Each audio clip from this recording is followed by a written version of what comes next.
ఎవరు నువ్వు? అలనాడు ద్రౌపది మహారాజుని బంధించి ప్రాణాలతో తెచ్చి గురు దక్షిణగా అర్జునుడు ద్రోణుడికి అప్పగించాడు. అంటే అంటే నువ్వు చెప్పేది ఈనాడు నిన్ను ప్రాణాలతో బంధించి తీసుకెళ్ళి గురు దక్షిణగా మా బాబాకి అప్పగిస్తాను. అయితే ఇంతకు నువ్వు నీ ప్రాణాలు తీసి నిన్ను పరలోకాన్ని పంపిస్తానని ప్రతిజ్ఞ చేసిన ఆ బందిపాడు రుద్రమనాయుడు అనుచరుణ్ణి నీ పాలిట యమపాశాన్ని ఈ కాళిదాసునే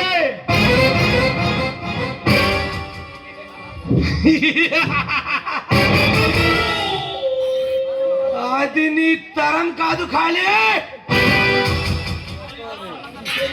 ఈ కాళిదాసు సంగంతా పనిచేయగల సమర్థుడు భగవాన్ ఈ క్షణమే నిన్ను బంధించి నీ మీద వచ్చి నా బాబా కాళ్ళ దగ్గర పడేస్తాను. ఆగు, ఇంకొక అడుగు ముందుకేసావు ఈ పిస్టల్లోని బుల్లెట్లు కానీ నిన్ను ఏమి చేయను. ఎందుకంటే నీ గతం గురించి నాకు తెలియాలి. నువ్వు ఎందుకు ఇలా మారావో నాకు తెలియాలి. నా గతం పేరెత్తి నా నుండి తప్పించుకోవాలని చూస్తున్నావు కాదు, నీ మంచి కోరే నీ శ్రేయోభిలాషిగా అడుగుతున్నాను. శ్రేయోభిలాషులా? నాకు శత్రువులు తప్ప శ్రేయోభిలాషులు ఎవ్వరూ లేరు. మొదటిసారిగా నిన్ను తప్ప.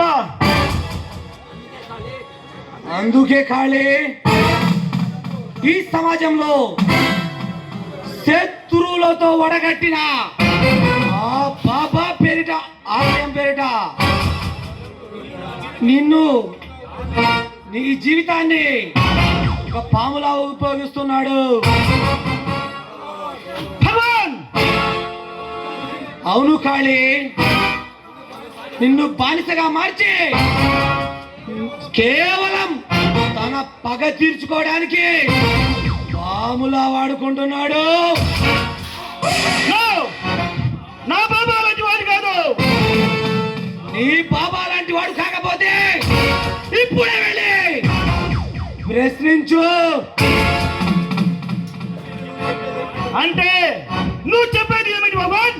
అక్షరాల నిజం. ఇప్పటికైనా మించిపోయింది ఏమీ లేదు ఖాళీ. నీ బతుకు కారుమయం కాకముందే వెళ్ళి నీ బాబాని ప్రశ్నించు. నీ బాబా జాతకం బయటపడుతుంది.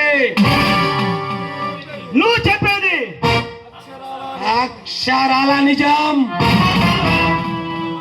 నువ్వు నమ్మకపోతే ఈ పిస్టల్ తీసుకొని నన్ను కసి తీరా కాల్చుకో. No no no, you are wrong mister Bhagwan. కేవలం బందీగా తీసుకెళ్తామా మాత్రమే ఈ క్షణమే వెళ్ళి అడుగుతాను. కానీ ఒక మాట, నువ్వు చెప్పేది నిజం కాకపోతే అప్పుడు కాదు అన్నంత పని చేయగలను. Take care.